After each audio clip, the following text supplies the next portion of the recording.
Hello friends, कैसे हैं आप सब। आई होप आप सब बहुत अच्छे होंगे। तो आज की एक वीडियो के साथ फिर मैं आपके सामने हाजिर हूँ। आज हम जॉन मिल्टन के बारे में बात करेंगे, जो बहुत ही इम्पोर्टेंट हमारे पोएट हैं, टीजीटी के अकॉर्डिंग भी और पीजीटी के भी। तो दोनों में ही हमें इन्हें पढ़ना है। और फ्रेंड्स याद रखिए, ये वीडियो जो है बहुत ज़्यादा इंपॉर्टेंट होने वाला है, क्योंकि मैंने बहुत मेहनत की है। ये क्वेश्चंस आपको बहुत ज़्यादा ढूंढने से मिलेंगे, तो इससे बेहतर है आप कहीं से ढूंढें, आप इस वीडियो को देखें और नोट करिए कहीं पर भी, ठीक है। बहुत अच्छे क्वेश्चंस फ्रेंड्स इस वीडियो में हैं, सारे के सारे जो एग्जाम्स पे आ चुके हैं या फिर आने की संभावना है, ठीक है। तो गाइज बिना किसी देरी के हम वीडियो स्टार्ट करते हैं। प्लीज़ एंड तक वीडियो को देखिएगा, आपको कोई भी दूसरी वीडियो की देखने की ज़रूरत नहीं पड़ने वाली है, ठीक है। चलिए स्टार्ट करते हैं। सबसे पहले friend, John Milton was born on 9 December 1608 at Bread Street, London, England. जो जॉन मिल्टन थे वो कहाँ पैदा हुए थे? वो 9 दिसंबर को 1608 में ब्रेड स्ट्रीट नामक कोई जगह थी वहाँ पे लंदन में, और लंदन कहाँ है? इंग्लैंड में, तो ठीक है। हिज फादर वो जॉन मिल्टन, उनके पिता जो थे ना, उनका भी नाम जॉन मिल्टन था गाइज, और वो एक कंपोजर भी थे और स्क्रिप्नर भी थे, ठीक है। स्क्रिप्ट लिखा करते थे वो। एंड हिज मदर वो सारा जेफरी, ठीक है, और उनकी मोम का जो नाम था वो सारा जेफरी था। तो जॉन मिल्टन उनके पापा थे एंड ममा थी उनकी सारा जेफरी, ठीक है फ्रेंड्स। एजुकेशन उन्होंने कहाँ कहाँ से ली है? सबसे जो बेसिक एजुकेशन उनकी रही है 12 साल तक की, वो सेंट पॉल स्कूल 1620 में उन्होंने स्टार्ट कर दिया था, वहाँ पे एडमिशन ले लिया था, तो सेंट पॉल स्कूल से उन्होंने ली है। उसके बाद क्रिस्ट कॉलेज कैम्ब्रिज, ठीक है, और कैम्ब्रिज यूनिवर्सिटी से उन्होंने हायर एजुकेशन ली है। स्पाउजर से मतलब होता है गाइज कि कितनी मैरिज वगैरह या जो भी अफेयर्स वगैरह उनके रहे हैं। तो मैरी पोवल जो थी वो उनकी सबसे पहली वाइफ थी, जिनसे उन्होंने 1642 में शादी की थी। फिर उसके बाद उन्होंने दूसरी मैरिज कैथरीन वुडकॉक से की 1656 में गाइज। एलिजाबेथ मिंस्टर उनकी थर्ड वाइफ थी, जिनसे उन्होंने 1663 में मैरिज की, ओके। नेक्स्ट पॉइंट है, he is known as a belated Elizabethan poet. क्या कहा जाता है उनको? बिलेटेड एलिजाबेथन पोएट उनको कहा जाता है। ही इज अ पैम्फलेटर भी थे वो, ठीक है, हिस्टोरियन भी थे और सिविल सर्वेंट, सिविल सर्विस भी उन्होंने काफ़ी टाइम की है। तो पैम्फलेटर थे और हिस्टोरियन थे। नेक्स्ट है एज ऑफ मिल्टन, जो अगर कहीं पर क्वेश्चन बहुत बार आता है फ्रेंड्स कि एज ऑफ मिल्टन, कौन सी एज माना जाता है मिल्टन की? तो 1625 टू 16, सॉरी गाइज ये यहाँ पे 26 हो गया है ये, ओके, ये 1660 है। कभी कभी मिस्टेक हो जाती है फ्रेंड्स, प्लीज़ आप इग्नोर करिएगा, ठीक है। तो ये क्या था हमारा 1625 से 1660 तक की एज माना जाता है जॉन मिल्टन की। नेक्स्ट आता है गाइस लेडी ऑफ क्रिस्ट। उनको लेडी ऑफ क्रिस्ट भी जाना जाता है। क्यों जाना जाता है फ्रेंड्स? क्योंकि देखिए कॉलेज में क्या था, वो बहुत स्मार्ट लगते थे, क्योंकि ओवल फेस था उनका, रंग उनका एकदम फेयर था, और जो हेयर थे ना वो लॉन्ग हेयर रखते थे, लंबे बाल उनके रहते थे, तो उनको लेडी और ऑफ क्रिस्ट की भी यहाँ पे संज्ञा दी गई है। नेक्स्ट है he wrote 2 psalms 15 long Bennington, okay. 2 psalms, जो साम्स होते हैं गीत होते हैं, तो गीत भी उन्होंने 2 लिखे हैं, साम्स लिखे हैं 15 long Bennington, okay. 1629 to 21 wrote on the morning of Christ, ठीक है भाई। 29 से उन्होंने लिखना शुरू कर दिया था on the morning of Christ को, क्रिस्ट नेटिविटी है ना। लेकिन कहाँ कब तक कंप्लीट किया इसको? 21 तक इन्होंने इसको लिखा। लेकिन गाइज इसके बाद ना इन पे काफ़ी लोगों को इनसे जो है विरोध अगेंस्ट हो गए थे, बहुत लोग इनके लिए, क्योंकि क्या था, on the morning of Christ nativity, Christ के लिए उन्होंने ये बुक लिखी थी। On Shakespeare 1630 was his first published poem. जो ऑन शेक्सपियर थी वो सबसे पहली ऐसी पोएम थी जिसे पब्लिश किया गया था, ठीक है। पोएम उनकी पब्लिश नहीं हुई थी, ये फर्स्ट पोएम थी जिसको पब्लिश किया गया था। इसके बाद आता है मास्क्स। उन्होंने 2 मास्क लिखे जो 1634 में लिखे। पहला आर्केड्स एंड कॉमर्स, ठीक है गाइस, आर्केड्स एंड कॉमर्स। तो फिर आता है हमारा Lycidas, Lycidas the pastoral poem was written in 1637 about his friend Edward king.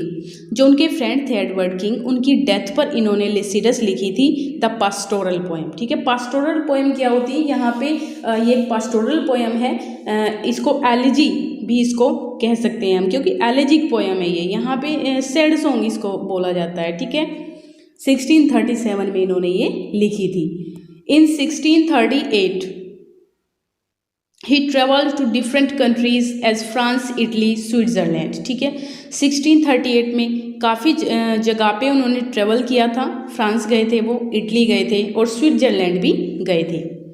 Van he married to Mary Powell in 1642। ठीक है, 1642 में मैंने बताया आपको कि पहली मैरिज उनकी हुई थी मैरी पॉवल से। He was at age of 34, उस टाइम पे वो 34 के थे।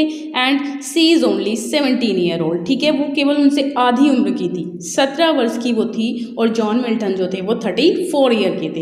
He got a son and 3 daughters to her. उन्हें इनसे एक बेटा हुआ और 3 बेटियां हुई। Doctrine and discipline on divorce was published in 1643। 1643 में इनका एक और वर्क आया, doctrine and discipline on divorce. Divorce के बारे में जो भी इन्होंने बहुत कुछ इसके अंदर यहाँ पे डेपिक्ट किया है। ठीक है, Areopagitica was published in 1644। It was all about freedom of press. देखिए, उस टाइम पे ना प्रेस को लिखने की फ्रीडम नहीं थी। ठीक है, जो कुलीन वर्ग थे वहाँ पे, जो वो लिखवाना चाहते थे ना, वही प्रेस वहाँ पे लिख सकती थी। अपनी मर्जी से प्रेस जो है वो कुछ भी वहाँ पे नहीं छाप सकती थी। तो इसी के विरोध में, इसी के लिए एरोपेसिटिका लिखी थी जॉन मिल्टन ने guys. In 1642 to his wife Mary Powell died of glaucoma. 1642 his wife Mary Powell, उनकी डेथ हो गई ग्लूकोमा से गाइस। ठीक है, she became totally blind and after 3 days his son John also died. उनका जो बेटा था ना, उनकी वाइफ पहले तो, सॉरी गाइस यहाँ पे 2 चीज़ें मिक्सअप हो रही हैं। ठीक है, इन 42 उनकी वाइफ भी वहाँ पे डेड हो गई थी, और वो जो जॉन मिल्टन थे। ठीक है, John Milton, Mary Powell glaucoma नहीं हुआ तो मैरी पॉवल तो डाइड हो गई थी। ठीक है, लेकिन जो जॉन मिल्टन थे ना, उनको ग्लूकोमा हो गया था, और जो जॉन मिल्टन थे वो टोटली ब्लाइंड हो गए थे इस ईयर में। एंड आफ्टर 3 days, और 3 दिन बाद ही जो उनका बेटा था वो भी एक्सपायर हो गया था, जॉन नाम था उसका भी। ठीक है, तो ही मैरिड टू कैथरीन वुडकॉक इन 1656। उन्होंने इसके बाद उन्होंने 56 में किससे, कैथरीन वुडकॉक से शादी कर ली। सी ऑल्सो डाइड इन 1658। काफ़ी ट्रेजेडी उनके साथ हुई है दोस्तों, देख रहे हैं आप कि पहली वाइफ उनकी मर जाती है, उसके बाद दूसरी शादी उन्होंने की 1656 में। सी ऑल्सो डाइड इन 1658। वो भी एक्सपायर हो जाती हैं 58 में। वो केवल 2 साल ही उनके साथ रह पाती हैं, और केवल एकमात्र एक बच्चा जो उनका होता है वो भी उन्हीं के साथ एक्सपायर हो जाता है। ठीक है, पैराडाइज लॉस्ट जो एपिक है, Paradise Lost was published in 27 April 1667 and after that Paradise Lost Regained in 1671। देखिए 27 अप्रैल 1667 में इनकी जो एक पैराडाइज लॉस्ट जो एपिक है, बहुत ज़्यादा फेमस एपिक है, बहुत क्वेश्चन इसमें से आते हैं फ्रेंड्स एग्जाम्स में, तो इसको बहुत अच्छे से आपको प्रिपेयर करना है पैराडाइज लॉस्ट को। स्पेशली पैराडाइज लॉस्ट के ऊपर भी मैं आपके लिए क्वेश्चन लेकर आऊँगी एक वीडियो। ठीक है, तो कहीं पर भी आपको नहीं जाना पड़ेगा फ्रेंड्स, बने रहिए मेरे साथ, कुछ भी आपको कहीं पर नहीं सर्च करना पड़ेगा। तो इसके बाद इन्होंने पैराडाइज रिगेन्ड लिखी थी 1671 में। इन 1674 ही डाइड ऑफ ग्लूकोमा, और इसके बाद दोस्तों 1674 में वो ग्लूकोमा के कारण एक्सपायर हो गई थी उनकी। अब देखिए इनके, ये तो था उनका लाइफ, जो भी उनकी लाइफ में हुआ है, जो उन्होंने किया है, ट्रेजेडी हुई है, वो सब कुछ इसमें था। अब उनके कुछ इंपॉर्टेंट वर्क्स की हम बात करते हैं। तो एल एलिग्रो 1645 में ये आया था। अ पास्टोरल एलेजी है ये एक, describes about a happy man. ठीक है, ये एक हैप्पी मैन के बारे में यहाँ पे डिस्क्राइब करती है कि हैप्पी मैन को कैसे रहना चाहिए, कैसे व्यक्ति खुश रह सकता है, इग्नोर कर सकता है चीज़ों को, है ना, वो सब कुछ यहाँ पे आपको ये याद रखना है कि एल एलिग्रो हैप्पी मैन के लिए है। ठीक है, summarise melancholy Euphrosyne goddess of joy, ठीक है। इसमें जो goddess of joy Euphrosyne को यहाँ पे इसका डिस्क्राइब किया गया है इस पोएम के अंदर। एल पेंसेरोसो दूसरी इनकी पोएम आती है इसी साल में, एल पेंसेरोसो, ठीक है। डिस्क्राइब द पेंसिव मैन, ये एक अनहैप्पी मैन के लिए है, ठीक है। तो एल एलिग्रो तो हैप्पी मैन के लिए हो जाती है, और एल पेंसेरोसो किसके लिए होती है फ्रेंड्स? ये हो जाती है सैड मैन या अनहैप्पी मैन आप कह सकते हैं। ये एक लिरिक पोएम है। एल एलिग्रो पास्टोरल एलिजी है, जबकि ये एक लिरिक पोएम है। तो these both poems are called sisters poems, ठीक है। ये दोनों ही सिस्टर पोएम है गाइस। कॉमर्स, ठीक है। कॉमर्स की हम बात करें तो कॉमर्स आया था 1634 में। A masque in is written in honour of chastity. जो मास्क अगर लिखा जाता था ब्रिटेन में तो वो ऑनर चेस्टिटी के ऑनर में लिखा जाता था, जो वहाँ पे मतलब रूल्स कर रहे होते हैं। तो mask is presented in ladle कास्टल। तो जो मास्क था, कॉमर्स था, वो लडल कास्टल में यहाँ पे प्रेजेंट इसको किया गया था। लिसिडस, ठीक है। लिसिडस कैसे लिखी गई थी? 1637 में ये पोएम आई थी guys. This poem is a pastoral elegy written on the death of his friend Edward King, ठीक है। ये एक पास्टोरल एलिजी थी जो इनके फ्रेंड एडवर्ड किंग की डेथ पे इन्होंने लिखी थी। In this poem the poet is on coast of Wales where his friend Edward King was drowned. तो ये उस चीज़ का यहाँ पे डिस्क्राइब करते हैं। इस पोएम में क्या डिस्क्राइब करते हैं? जहाँ पे इनके फ्रेंड जो थे एडवर्ड किंग, वो डूब के मर गए थे, तो उस कोस्ट ऑफ वॉल्स, वहाँ समुद्र के किनारे ये बैठ के वहाँ पे इसको लिखते हैं, वर्णन करते हैं इस पोएम में। पैराडाइज लॉस्ट, पैराडाइज लॉस्ट की अगर हम बात करते हैं तो ये एक एपिक पोएम है। ब्लैंक वर्स में ये लिखी गई है गाइस, ब्लैंक वर्स में लिखी गई है। टोटल 12 बुक हैं, ठीक है। स्टार्टिंग में 10 बुक थी, लेकिन बाद में 12 हो गई थी, ठीक है। ये और इसको ऑटोबायोग्राफिकल पैसेज भी इसमें मिलता है इनके लिए, ठीक है गाइस। तो स्टार्टेड इन 1658, देखिए जब ये स्टार्ट हुई थी 1658 में और कंप्लीट हो गई थी ये 65 में। तो यहाँ पे any starting there were 10 books. तो 65 में जब ये स्टार्ट हुई थी तो स्टार्टिंग में 10 बुक थी केवल। आफ्टर 2 ईयर मतलब 65 में तो ये कंप्लीट हो गई, और 2 साल बाद 1667 में 2 बुक और इसमें ऐड कर दी गई थी, बुक 8 और book 9। Book 1 Satan is hero, ठीक है। बुक 1 में सैटन हीरो है। Blake said about his devil's party, Blake जो है वो डेविल्स पार्टी की यहाँ पे को बोलते हैं, क्योंकि वो कहते हैं कि किसी ना किसी प्रकार से मिल्टन जो है ना यहाँ पे वो डेविल्स पार्टी में ऐड हैं, और उनको पता भी नहीं है इस बात का कि वो डेविल्स पार्टी को यहाँ पे कंसिस्ट कर रहे हैं। मैरिज ऑफ हेवन है एंड हेल, इसमें क्या है? मैरिज है हेवन एंड हेल की। Arnold said about paradise lost, Arnold क्या कहते हैं? मैथ्यू अर्नोल्ड पैराडाइज लॉस्ट के लिए, इट हैज़ ग्रैंड स्टाइल, ठीक है। उन्होंने कहा कि इसका जो स्टाइल है वो ग्रैंड है। Theme is fall of man, theme क्या है इसकी? Fall of man. And biblical इसकी स्टोरी है, इसकी स्टोरी की बात करें तो। एंड फॉल ऑफ मैन मतलब कैसे हेवन से जो है व्यक्ति को यहाँ पे नीचे पटक दिया जाता है, फॉल ऑफ मैन है ना, इसकी जो थीम है। Justify the war of God to man मीडियर्स, जस्टिफाई द वार ऑफ मीडियर्स ने कहा है कि इसमें जस्टिफाई किया गया है गॉड और गॉड टू मैन, जो युद्ध हुआ है, वार हुआ है गॉड और मैन के बीच में, ठीक है फ्रेंड्स। इसके बाद पैराडाइज रिगेंट की हम बात करें तो ये 1671 में आई थी, ठीक है। पब्लिश्ड बाय जॉन मैकॉक ने इसको पब्लिश किया था। ये भी ब्लैंक वर्स में है। पैराडाइज लॉस्ट भी ब्लैंक वर्स में है, पैराडाइज रिगेंट भी ब्लैंक वर्स में है। Debate of Christ and Satan, ठीक है। इसकी थीम क्या है? इसमें भाई पैराडाइज लॉस्ट की थीम तो फॉल ऑफ मैन है, लेकिन पैराडाइज रिगेंट की जो थीम है ना वो debate of Christ and Satan है। सैटन और क्रिस्ट के बीच में यहाँ पे वाद विवाद चलता है इसमें। मिल्टन्स फेवरेट बुक, और मिल्टन्स की अगर फेवरेट बुक कहीं पर पूछी जाती है किसी क्वेश्चन में तो इसी को बोला जाएगा गाइस, ठीक है। ये बुक मिल्टन की एकदम फेवरेट बुक है। Samson Agonistes, closet drama, gravity, colon dignity guys, sorry. Samson Agonistes आई इसके बाद 1671 में ही आई है। ये क्लोजेट ड्रामा है ना, और ग्रेविटी की इसमें यहाँ पे समराइज किया गया है कोलन डिग्निटी। एरोपेजिटिका की मैं पहले भी बात कर चुकी हूँ, एक बार फिर से हम इसको देखते हैं।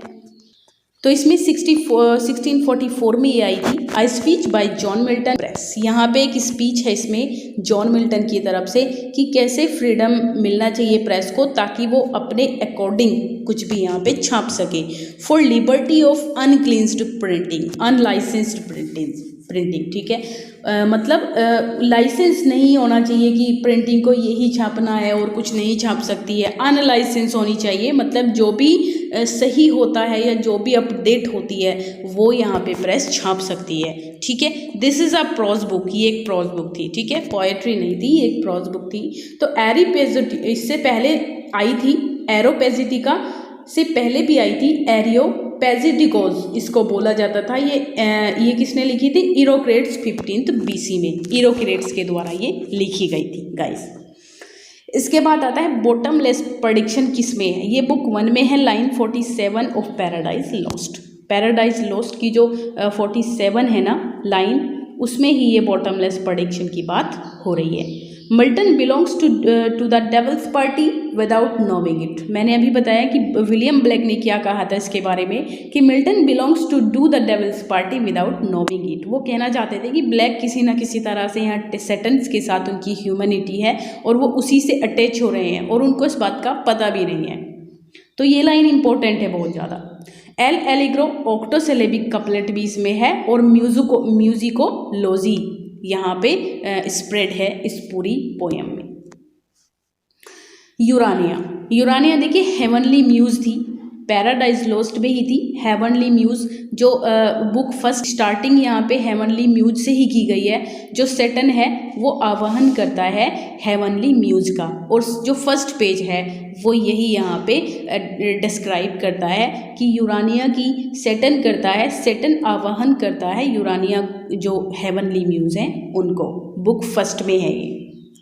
The courage our to submit or yield, ये लाइन इंपॉर्टेंट है। सेटन की बुक फर्स्ट में ये लाइन है, the courage are to submit or yield. My thought I saw my late espoused saint, okay, my thought I saw my late espoused saint. ये about second wife है जो Catherine Woodcock थी, है ना, उनकी सेकेंड वाइफ थी, उन्हीं के बारे में इन्होंने ये लाइन लिखी है। There man cuts all out and the ancient too, ये ड्राइडन के बारे में लिखी है जॉन मिल्टन ने, ठीक है। There man cuts all out and the ancient too. Milton has given his views on poetry in his poem Lycidas, ठीक है। मिल्टन जो गिवन हिज वीव्स है ये गाइस, तो ऑन हिज पोएट्री के बारे में जो अपने व्यूज देते हैं मिल्टन, तो वो इस पोएम में देते हैं लिसिडस में, okay. Great plague occurred in, friends कहा जाता है कि जब जॉन मिल्टन के जो टाइम पीरियड था उसी में एक बहुत बड़ा यहाँ पे प्लेग आया था, बहुत सारे लोग इसमें एक्सपायर हो गए थे, मर गए थे, ठीक है। तो 1665 में ये आया था, उसके बाद ऐसा प्लेग नहीं आया है कहीं पर भी। Satan's temptation of Christ is presented in Paradise Regained. Paradise Regained में अगर पूछा जाता है कि क्या है इसमें, तो सैटन्स टेम्पटेशन है ऑफ क्रिस्ट के लिए, ठीक है। God gifted organ voice of England, ठीक है। टेनिसन ने क्या कहा है इनको, जॉन मिल्टन को, God gifted organ voice of England. Hotel period is hotel, ठीक है, होटल है ये गाइस। कहीं कहीं पर मिस्टेक हो जाती है, प्लीज़ फ्रेंड्स इग्नोर करना आप, क्योंकि बहुत सारा टाइप करना होता है फ्रेंड्स। होटल है ये, ओके। चलिए, होटल period is called from 1632 to 38। 1632 से जो 38 तक का टाइम पीरियड था उसको हॉर्टन पीरियड हम कह सकते हैं, होटल। In Progress of Poesy Gray invokes Milton, Progress of Poesy में ग्रे मिल्टन को इनवॉक्स कर रहे हैं। On his blindness was written in 1673, it was a Petrarchan sonnet. On his blindness बहुत फेमस पोएम है ये भी, वॉज रिटन, ये 12th की बुक में भी है, ठीक है। 12th की जो सिलेबस है यूपी बोर्ड का उसमें भी ऑन हिज ब्लाइंडनेस है। तो was written in 1673, it was a Petrarchan sonnet. 1673 में इसको यहाँ पे लिखा गया था, पब्लिश किया गया था, तो ये पेट्रार्कन सोनेट है। They also serve who only stand and wait, और ये लाइन जो ली गई है ना, they also serve who only stand and wait. बहुत अच्छी लाइन है फ्रेंड्स और इम्पोर्टेंट भी बहुत ज़्यादा है, बहुत बार पूछी जाती है। इसमें कहने का ये मतलब है कि जो मतलब खड़े हैं तुम्हारी सेवा में और केवल प्रतीक्षा कर रहे हैं, वो लोग भी मतलब तुम्हारी सेवा ही कर रहे हैं।